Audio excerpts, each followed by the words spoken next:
حضرت جالوت کے وقت یہ خیمہ ایسا ہی رہا۔ اس زمانے میں یہود اس کی طرف رخ کر کے عبادت کرتے تھے، گویا یہ خیمہ ان کا قبلہ تھا۔ پھر 48 قبل مسیح میں حضرت داؤد علیہ السلام نے خیمہ عبادت کو شہر بیت المقدس میں کوہ صہیون میں ایک جگہ مستقل طور پر نصب کر دیا۔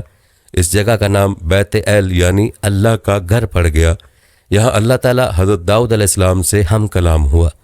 تاریخ کے مطابق 988 قبل مسیح طوفان نوح کے 1048 سال بعد حضرت داؤد علیہ السلام کے بیٹے حضرت سلیمان علیہ السلام نے اس خیمہ عبادت کی جگہ ہیکل کی مستقل عمارت بنوائی۔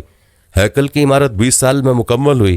تورات کے بیان کے مطابق اس کام پر 70,000 بار بردار، 80,000 سنگ تراش، 3,600 نگران کار مقرر کیے گئے تھے۔ بتایا جاتا ہے کہ حضرت سلیمان علیہ السلام کی ہیکل کا طول 60 ہاتھ، عرض 20 ہاتھ اور بلندی 20 ہاتھ تھی۔ تورات مقدس میں ہے۔ پیارے دوستو، تاریخ بتاتی ہے کہ حضرت سلیمان علیہ السلام کے 415 سال بعد 500 سال قبل مسیح کا واقعہ ہے۔ بابل کے بادشاہ بخت نصر نے بیت المقدس پر حملہ کیا، شہر کی اینٹ سے اینٹ بجا دی، تبرکات کو لوٹ لیا اور کتاب مقدس کو نذر آتش کر دیا، ہیکل کو جلا کر راکھ کا ڈھیر کر دیا۔ یوں بخت نصر کے حملے کے بعد موسیٰ علیہ السلام کی یادگار، داؤد علیہ السلام کی نشانی، حضرت سلیمان علیہ السلام کی تعمیر کردہ عمارت صفائے ہستی سے یکسر نابود ہو گئی۔ 70 سال بعد خسرو ذوالقرنین مایرس اعظم شاہ ایران بابل پر فتح یاب ہوا۔ اس کی فتح مندی سے یہودیوں کو آزادی نصیب ہوئی اور ہیکل کی عمارت از سر نو تعمیر ہوئی۔ 98 سال بعد 681 قبل مسیح ایک بار پھر اس گھر پر تباہی چھائی۔ انطاکیہ کے یونانی بادشاہ اینوٹینس نے شہر پر قبضہ کر لیا اور ہیکل کو بت کدے میں تبدیل کر دیا۔ اس وقت کتاب مقدس کا واحد نسخہ بھی نذر آتش ہو گیا۔ اب یہودی لاوارث دین اور دنیا دونوں سے محروم ہو گئے۔ سن 312 شہنشاہ روم قسطنطین اعظم نے عیسائی مذہب قبول کیا۔ اس سے بنی اسرائیل کو کچھ قوت ملی، لیکن یہ دور بھی تادیر قائم نہ رہا۔ 300 سال بعد رومت الکبریٰ کی ستوت پھر پارا پارا ہو گئی۔ ارض مقدس پر شہنشاہ ایران کا قبضہ ہو گیا۔ 7ویں صدی عیسوی میں ظہور اسلام ہوا۔ حضرت عمر رضی اللہ تعالیٰ عنہ کے دور خلافت 14 ہجری سن 636 میں جنگ کے بغیر بیت المقدس مسلمانوں کے قبضے میں آ گیا۔ یوں ہجرت کے 15ویں سال ہیکل کی آخری تباہی کے 569 سال بعد 636 میں دنیا کی بے مثال فتح کے ذریعے مسلمانوں کے قبضے میں آیا۔ اسقف اعظم نے شہر کی چابیاں خود امیر المومنین کو پیش کیں، اور جب نماز کا وقت آیا حضرت عمر رضی اللہ تعالیٰ عنہ نے نماز ادا کرنے کے لیے جگہ دریافت کی۔ پادریوں نے ہیکل کی اجڑی ہوئی جگہ کا نشان بتایا جہاں کھنڈر کے سوا کچھ نہ تھا۔ حضرت عمر رضی اللہ تعالیٰ عنہ نے وہاں نماز ادا کی۔ اسی جگہ حرم کی 1500 فٹ لمبے اور 1000 فٹ چوڑے احاطے کا سنگ بنیاد رکھا۔ اس کے اندر زیتون اور سرو کے درخت لگائے۔ ایک حصے پر چھت ڈالی گئی۔ یہ جگہ نماز کے لیے مخصوص ہو گئی۔ یہ مسجد سیدنا عمر رضی اللہ تعالیٰ عنہ کہلائی، اور 1350 سال سے مسجد عمر، حرم اور اس کی تمام متعلقہ عمارات مسلمانوں کے قبضے میں چلی آ رہی ہیں۔ پیارے دوستو، آپ کو بتاتے چلیں کہ جس زمانے میں فلسطین پر برطانیہ کا قبضہ اور اقتدار قائم ہوا تھا، اس وقت یہودیوں نے اس دیوار پر اپنا حق ملکیت قائم کرنے کی کوشش کی، حالانکہ یہ دیوار حرم کی ہے۔ تاریخ کے مطابق 1929 میں یہودیوں نے اقوام متحدہ میں دیوار گریہ پر اپنی ملکیت کا دعویٰ کیا تو عالمی ادارے نے ایک کمیشن قائم کیا۔ فریقین نے کمیشن کے سامنے اپنے دلائل اور شواہد پیش کیے، جس نے مکمل چھان بین کے بعد یہ فیصلہ دیا کہ قانونی اور تاریخی اعتبار سے دیوار گریہ حرم کا ایک حصہ ہے جس پر مسلمانوں کا قبضہ ہے، اور ان کے مالکان حقوق بالکل درست ہیں۔ یہودیوں کو صرف اس قدر حق ہے کہ اس کی زیارت کے لیے یہاں آ سکتے ہیں۔ لیکن بعد میں برطانیہ اور مغربی اقوام کی سازش سے فلسطین میں یہ المناک صورت پیدا ہوئی کہ 14-15 جولائی 1948 کی درمیانی رات اسرائیل کے قیام کا اعلان کیا گیا، اور شہر بیت القدس کے کچھ حصے پر یہود کی اس نام نہاد حکومت کو قبضہ دے دیا گیا۔ پیارے دوستو، یہ دنیا کی تاریخ کی سب سے بڑی سازش ہے، اور ایسی سازشوں کا سلسلہ مسلم امت کے خلاف اب بھی جاری ہے۔ اللہ پاک مسلمانوں کی حفاظت فرمائے، آمین۔ دوستو، یہود کی تمام شرارتوں اور سازشوں کے باوجود انتہائی رواداری کے جھوٹے ثبوت دیے جاتے رہے، حتیٰ کہ 1948 کی جنگ کے دوران بھی دیوار گریہ کی زیارت کے لیے زائرین کی خاطر عارضی جنگ بندی اور مکمل حفاظتی پہرے کے ساتھ یہود کے لیے وہاں زیارت و عبادت کے انتظامات کیے گئے۔ ہزاروں برس تک یہودی اللہ تعالیٰ کے قہر و غضب کا نشانہ بنتے رہے۔ ہر قوم انہیں ٹھوکریں مارتی رہی۔ جس ملک میں رہنے گئے وہاں سے ذلیل و خوار کر کے نکالے گئے، پھر بھی مسلمان رواداری کا ثبوت دیتے رہے۔ مسلمان باوجود اقتدار کے دیوار گریہ کی زیارت کی اجازت دیتے رہے۔ لیکن دوستو، مارچ 1983 میں ایک دن اچانک چند سر پھرے دہشت گرد یہودیوں نے حرم شریف یعنی بیت المقدس پر زبردستی قبضے کی کوشش کی۔ تاہم اللہ تعالیٰ کے فضل سے یہود اس ناپاک سازش میں ناکام رہے۔ ان کی ہمیشہ یہ کوشش رہتی ہے کہ حرم شریف کو نیست و نابود کر کے دیوار گریہ اور ہیکل سلیمانی کا احیاء کیا جائے۔ پیارے دوستو، فیصلہ کن جنگ کی تیاریوں کے غرض سے یہ منصوبہ اپنایا جا رہا ہے کہ مسلمانوں کے قبلہ اول کو نشانہ بنا کر سارے عالم اسلام کو برباد کر دیا جائے۔ اس کے لیے ساری دنیا کے ذہنوں سے مسجد اقصیٰ کے خاکے کو مٹایا جا رہا ہے۔ غور فرمائیے، گنبد صخرہ یعنی زرد گنبد کو ہی مسجد اقصیٰ کے طور پر پیش کیا جا رہا ہے، اور مسلمانوں کی اچھی خاصی تعداد سنہرے گنبد والی مسجد کو ہی مسجد اقصیٰ سمجھ رہی ہے۔ یہودی سازش کا پہلو یہ ہے کہ جب یہودی اصل مسجد اقصیٰ کو شہید کر دیں گے تو عالم اسلام کا شدید رد عمل ناقابل برداشت رہے گا اور تمام اختلافات ختم کر کے عالم اسلام ایک ہو جائے گا۔ مسجد اقصیٰ کا نام لیا جائے گا اور سنہرے گنبد کو دکھایا جاتا رہے گا۔ دوستو، یاد رہے کہ عیسائیت اور یہودیت کے عظیم اور ناپاک اتحاد نے آخری اور فیصلہ کن جنگ کا آغاز کر دیا ہے۔ یہ حالات اس امت کے لیے کچھ نئے نہیں ہیں۔ قرب قیامت میں پیش آنے والے حالات پہلے ہی بتائے جا چکے ہیں۔ اس وقت کا المیہ یہ ہے کہ اب تنہا امت کو ان حالات کا مقابلہ کرنا پڑ رہا ہے۔ ماضی میں کٹھن حالات کا مقابلہ دینی حمیت رکھنے والوں کے ساتھ کچھ خاص یعنی حکمران بھی شامل رہے تھے۔ پیارے دوستو، یہ ستم ظریفی بھی ملاحظہ فرمائیں کہ مئی 2007 کے اسرائیلی روزنامے کی اطلاع کے مطابق مسجد اقصیٰ کے صحن میں یہودیوں کا داخلہ ان کے مذہب کی روح سے حرام تھا، کیونکہ قدس الاقداس کی جگہ کون سی ہے معلوم نہیں۔ داخلے سے یہ خطرہ ہے کہ پاؤں اس جگہ پڑ جائیں گے اور وہ مقام روندا جائے گا، جس کی وجہ سے بے حرمتی ہوگی اور یہ حرام ہے۔ لیکن اب اس حرمت کو جواز میں تبدیل کرنے کے لیے فتویٰ حاصل کیا گیا۔ اس سلسلے کی خطرناک سازش مقدس حوض کے نام سے جانی جاتی ہے۔ اس منصوبے کے تحت نام نہاد مذہبی مقدس مقامات قدیم شہر وادی قدرون اور جبل زیتون کے علاقے میں 22.5 کلومیٹر کے رقبے میں یہودی رنگ چڑھایا جا رہا ہے اور اسلامی آثار مٹائے جا رہے ہیں۔ دوستو، یاد رہے کہ قرآن مجید میں یہ اعلان بھی ہے کہ یہاں برکت ہے، اور ایک نہیں کئی صورتوں میں اعلان ہوا۔ سورہ اعراف، سورہ اسراء، سورہ انبیاء، سورہ سبا میں اس کا ذکر ہے۔ لیکن اسرائیل یہاں جم کر بیٹھا ہوا ہے اور عیسائی حفاظت کر رہے ہیں، جبکہ سارے کفار تماشا دیکھ رہے ہیں۔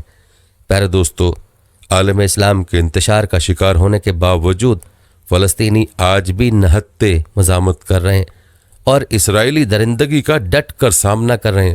ایسی صورتحال میں امت مسلمہ کی ذمہ داری ہے کہ معصوم و مظلوم فلسطینیوں کی کھل کر تائید کریں اور اسرائیلیوں کے مذموم ارادوں کی مذمت کریں۔ پیارے دوستو، یہ تھا مختصر خاکہ بیت المقدس اور مسجد اقصیٰ کی تاریخ کے حوالے سے۔ ہم آپ کو مسجد اقصیٰ اور بیت المقدس کے بارے میں مزید تفصیل بھی بتائیں گے، لیکن پہلے بات کرتے ہیں فلسطین کے مسائل کی اور تذکرہ کرتے ہیں کہ اسرائیل اور فلسطین کا اصل تنازع کیا ہے۔ پیارے دوستو، موجودہ دنوں میں فلسطینیوں اور اسرائیل کے بیچ پرتشدد قسم کی لڑائی شروع ہے۔ یاد رہے کہ یہ لڑائی کوئی نئی نہیں ہے، بلکہ مشرق وسطیٰ کے اس طویل اور خونی تنازع کو دہائیاں گزر چکی ہیں، اور مستقبل قریب میں بھی اس کا کوئی مستقل حل ہوتا دکھائی نہیں دے رہا۔ اس تنازع کے تناظر سمجھنے کے لیے چند اہم سوالات اور ان کے جوابات کو سمجھنا ضروری ہے۔ سب سے پہلے تو یہ سمجھنے کی ضرورت ہے کہ یہ تنازع شروع کیسے ہوا۔ تو یاد رہے کہ یورپ میں یہودیوں کے ساتھ روا رکھے جانے والے سلوک کی وجہ سے صہیونی تحریک زور پکڑنے لگی، جس کا مقصد یہودیوں کے لیے الگ ریاست کا قیام تھا۔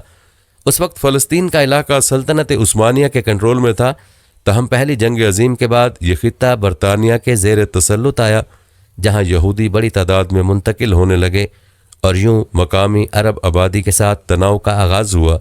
برطانیہ اور فرانس نے مشرق وسطی کو تقسیم کیا اور مختلف ریاستیں قیام میں آئیں، تاہم فلسطین برطانیہ کے زیر تسلط ہی رہا، جہاں عرب قوم پرستوں اور صہیونی تنظیموں کے درمیان کشیدگی بڑھنے لگی۔ صہیونی تنظیموں نے عسکری گروہ قائم کر لیے جنہوں نے دوسری جنگ عظیم کے بعد الگ ریاست کے لیے دباؤ بڑھانا شروع کر دیا۔ سن 1947 میں اقوام متحدہ نے ووٹنگ کے ذریعے فیصلہ کیا کہ فلسطین کو 2 ٹکڑوں میں تقسیم کیا جائے، جن میں ایک یہودی ریاست ہو اور ایک عرب ریاست، جبکہ یروشلم یعنی بیت المقدس ایک بین الاقوامی شہر ہوگا۔ تاہم 14 مئی 1948 کو اسرائیل کا قیام ہوا تو اگلے ہی دن اردن، مصر، شام اور عراق نے حملہ کر دیا۔ یہ پہلی عرب اسرائیلی جنگ تھی جس کے نتیجے میں اقوام متحدہ کے منصوبے کے مطابق جہاں عرب ریاست بننا تھی وہ علاقہ مختلف ممالک کے قبضے میں آ گیا، اور یوں فلسطینیوں کے لیے ایک سانحے نے جنم لیا۔ 7.5 لاکھ فلسطینی ہمسایہ ممالک خود فرار ہوئے یا انہیں اسرائیلی فوجیوں نے بے دخل کر دیا۔ پھر 1967 کی عرب اسرائیل جنگ نے اس تنازع کو مزید پیچیدہ بنا دیا جب اسرائیل نے عرب اتحاد کو شکست دے کر مصر سے غزہ کی پٹی، شام سے گولان اور اردن سے مشرقی یروشلم سمیت پھر 1967 کی عرب اسرائیل جنگ نے اس تنازع کو مزید پیچیدہ بنا دیا جب اسرائیل نے عرب اتحاد کو شکست دے کر مصر سے غزہ کی پٹی، شام سے گولان اور اردن سے مشرقی یروشلم سمیت ویسٹ بینک یعنی غرب اردن چھین لیا۔ مصر کو سینائی سے بھی ہاتھ دھونا پڑا، اور 1973 میں مصر اور شام نے اسرائیل پر اپنے علاقے چھڑانے کے لیے حملہ کیا، جسے یوم کپور جنگ کہا جاتا ہے۔ 6 سال بعد اسرائیل اور مصر نے امن کا معاہدہ کر لیا اور سینائی مصر کو واپس لوٹا دیا گیا۔ یوں اردن نے بھی کچھ عرصے بعد اسرائیل کو تسلیم کرتے ہوئے مصر کی تقلید کی۔ البتہ تنازعات حل نہ ہو سکے اور تنازعات بڑھتے ہی چلے گئے۔ دوستو، اب یہ بھی سمجھنے کی ضرورت ہے کہ فلسطین کے 2 علاقے کون سے ہیں۔ تو یاد رہے کہ اسرائیل آج بھی غرب اردن پر قابض ہے، تاہم اس نے 2005 میں غزہ کی پٹی سے فوجیں نکال لی تھیں۔ اقوام متحدہ آج بھی اس علاقے کو مقبوضہ مانتا ہے۔ اسرائیل پورے بیت المقدس کو اپنا دارالخلافہ مانتا ہے، جبکہ فلسطینی مشرقی بیت المقدس کو مستقبل کی فلسطینی ریاست کا دارالحکومت مانتے ہیں۔ اس وقت 2 فلسطینی علاقے ہیں جن میں سے ایک غرب اردن اور ایک غزہ کی پٹی ہے۔ ان دونوں علاقوں کے درمیان 45 کلومیٹر کا فاصلہ ہے۔ غرب اردن کا رقبہ 5970 اسکوائر کلومیٹر، جبکہ غزہ کی پٹی صرف 365 اسکوائر کلومیٹر پر محیط ہے۔ غرب اردن یروشلم اور اردن کے درمیان موجود ہے، جبکہ غزہ کی پٹی 41 کلومیٹر طویل اور 10 کلومیٹر چوڑی ہے۔ غزہ کی پٹی کی سرحد کا 7 کلومیٹر حصہ مصر سے ملتا ہے اور ایک جانب بحیرہ روم واقع ہے۔ غزہ میں فلسطینی عسکریت پسند گروہ حماس برسر اقتدار ہے، جس نے اسرائیل سے کئی مرتبہ جنگ کی ہے۔ اسی لیے اسرائیل اور مصر سختی سے غزہ کی سرحدوں کی نگرانی کرتے ہیں تاکہ حماس تک ہتھیار نہ پہنچیں۔ دوسری جانب غرب اردن میں بین الاقوامی طور پر مانے جانے والی فلسطینی حکومت ہے، جس میں فتح تنظیم کا اہم کردار ہے۔ تاہم غرب اردن کہلانے والے اس چھوٹے سے علاقے میں 86% فلسطینی ہیں، جبکہ 14% لوگ اسرائیلی آباد کار ہیں، جو ایسی بستیوں میں رہتے ہیں جو ایک دوسرے سے عموماً فاصلے پر موجود ہوتی ہیں۔ زیادہ تر اسرائیلی بستیاں 70، 80 اور 90 کی دہائی میں تعمیر ہوئی تھیں، مگر گزشتہ 20 برسوں میں ان کی آبادیوں میں دگنا اضافہ ہوا۔ اسرائیل ان بستیوں کو پانی اور بجلی جیسی سہولیات فراہم کرتا ہے اور ان کی حفاظت اسرائیل کی فوج کرتی ہے۔ پیارے دوستو، ایک اور اہم سوال جس کا تذکرہ ضروری ہے وہ یہ کہ حماس کیا ہے۔ تو پہلے بھی ذکر ہوا کہ حماس غزہ کی پٹی پر برسر اقتدار فلسطینی عسکریت پسند گروہ ہے، جو 2007 میں اقتدار سنبھالنے سے اب تک اسرائیل کے ساتھ متعدد جنگیں لڑ چکا ہے۔ ان جنگوں کے علاوہ حماس نے اسرائیل پر ہزاروں راکٹ داغے ہیں اور کئی حملے کیے ہیں۔ اسرائیل نے بھی حماس کو کئی بار فضائی حملوں سے نشانہ بنایا، اور 2007 سے اسرائیل نے مصر کی مدد سے غزہ کی پٹی کا محاصرہ کر رکھا ہے۔ یاد رہے کہ حماس اور اسرائیل کے درمیان مستقل تناؤ رہتا ہے، اور اسی تناؤ کے نتیجے میں حماس کا موجودہ حملہ بھی سامنے آیا۔ اس حملے کی مختصر تفصیل آپ کو بتاتے ہیں، یہ تفصیل ملاحظہ فرمائیں۔ ذرائع کے مطابق یہ زمینی حملہ زیادہ تر جنوبی اسرائیل میں ہوئے، جن کی سوشل میڈیا پر نظر آنے والی ویڈیوز میں دیکھا گیا کہ متعدد افراد موٹر سائیکلوں پر، پیدل یا گاڑیوں پر سرحد پر موجود رکاوٹیں عبور کرنے کے بعد اسرائیل میں داخل ہوئے۔ اسرائیلی میڈیا کے مطابق حماس کے جنگجوؤں کے اسرائیل میں داخل ہونے کے بعد ملک کے جنوبی علاقوں میں ان کی اسرائیلی فوجیوں سے مسلح جھڑپیں ہوئیں۔ ذرائع کے مطابق فلسطینی عسکریت پسندوں نے متعدد فوجی چوکیوں پر بھی حملہ کیا۔ یہ بات بھی سامنے آئی ہے کہ حماس کے جنگجوؤں نے متعدد اسرائیلی فوجیوں کو یرغمال بنا لیا ہے۔ حماس کا دعویٰ ہے کہ اس کے پاس 53 جنگی قیدی ہیں، جن میں اسرائیلی فوج کے سینئر افسر بھی شامل ہیں، اور ان میں سے بہت سو کو ان سرنگوں میں رکھا گیا جنہیں ماضی میں اسرائیل نشانہ بناتا رہا ہے۔ اس کارروائی کے جواب میں اسرائیل نے غزہ کی پٹی پر فوری فضائی حملے شروع کیے، جہاں مقامی حکام کے مطابق اب تک سینکڑوں افراد ہلاک ہو چکے ہیں۔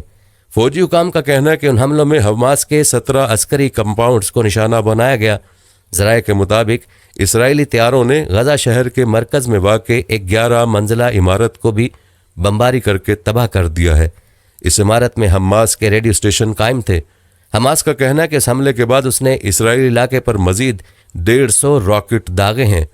پیارے دوستو، حماس کی موجودہ حملوں نے پوری دنیا کو حیران کر دیا ہے اور پوری دنیا حیران ہے، لیکن دوستو اصل حیرانگی کی بات تو یہ ہے کہ مغربی دنیا، جس کو آج تک اسرائیل کے مظالم نظر نہیں آ رہے تھے اور یہ لوگ اسرائیل کے مظالم پر پردہ ڈال رہے تھے، آج یہی لوگ چیخ رہے ہیں اور ظالم کو مظلوم بنا کر پیش کر رہے ہیں۔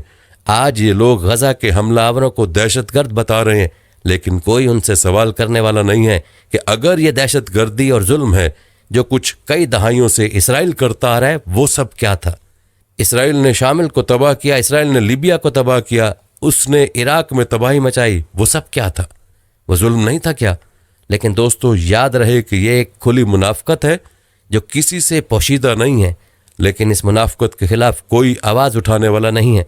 پیارے دوستو، غزہ اور اسرائیل کی موجودہ صورتحال کے بارے میں آپ کیا کہیں گے؟ آپ نے کمنٹ سیکشن میں اپنی رائے سے ہمیں ضرور آگاہ کرنا ہے۔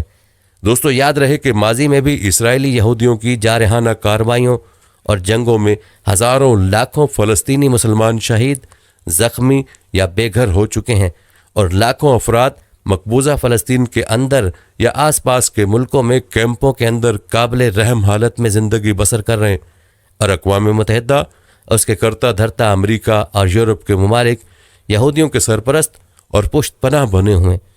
پیارے دوستو، افسوس کا مقام ہے کہ بعض مسلم ممالک اپنے ذاتی مفادات اور اپنی چند روزہ شان و شوکت اور عارضی کرسی کی بقا کی خاطر یا تو ان دشمنان اسلام کی حمایت کر رہے ہیں یا خاموش تماشائی بنے ہوئے ہیں۔ لیکن یہ یہود اور اس کے حواری یاد رکھیں کہ شام جو زمانہ قدیم میں لبنان، فلسطین، اردن اور شام کی سرزمین پر مشتمل تھا، جہاں آج یہ یہود قابض ہیں، احادیث کے مطابق قرب قیامت میں وہاں اسلام کا غلبہ ہوگا، اور ایمان اور اہل ایمان فتنوں کے اس دور میں زیادہ تر شام کے علاقوں میں ہی ہوں گے۔ فتنوں کے اس زمانے میں اہل اسلام کی مختلف علاقوں میں مختلف جماعتیں اور لشکر ہوں گے۔ اس دور میں آپ صلی اللہ علیہ وسلم نے شام اور اہل شام کے لشکر کو اختیار کرنے کی ترغیب دلائی، کیونکہ اس دور میں ان کی حفاظت کی ذمہ داری اللہ تعالیٰ نے لی ہوگی۔ یہ حضرت مہدی اور حضرت عیسیٰ علیہ السلام کا لشکر ہوگا، اور آخری وقت زمانہ قرب قیامت میں خلافت اسلامیہ کا مرکز و محور ارض مقدسہ ہوگی۔ قیامت سے قبل مدینہ منورہ ویران ہو جائے گا اور بیت المقدس آباد ہوگا۔ تو یہ زمانہ بڑی لڑائیوں اور فتنوں کا ہوگا۔ اس کے بعد دجال کا خروج ہوگا۔ دجال شام اور عراق کے درمیان میں سے نکلے گا۔ دجال کا فتنہ اس امت کا بہت بڑا فتنہ ہے۔ اس سے ہر نبی نے اپنی قوم کو ڈرایا، مگر دجال مکہ، مدینہ، بیت المقدس اور کوہ طور میں داخل نہیں ہو سکے گا۔ پیارے دوستو، روایت کے مطابق سیدنا عیسیٰ علیہ السلام کا نزول بھی انہی علاقوں دمشق کے مشرق میں سفید مینار کے پاس ہوگا، اور وہ دجال کو باب لد کے پاس قتل کریں گے۔ باب لد فلسطین کے علاقے میں بیت المقدس کے قریب ہے، جس پر اسرائیل غاصب نے قبضہ کر رکھا ہے، اور اسی طرح فتنہ یاجوج ماجوج کی ہلاکت اور انتہا بھی بیت المقدس کے قریب جبل الخمر کے پاس ہوگی۔ یہ بات روز روشن کی طرح آیا ہے کہ قیامت اس وقت تک قائم نہیں ہوگی کہ جب تک یہودیوں کو صفحہ ہستی سے مٹا نہ دیا جائے۔ آج پوری دنیا سے یہودی اپنے مقتل اسرائیل میں جمع ہو رہے ہیں۔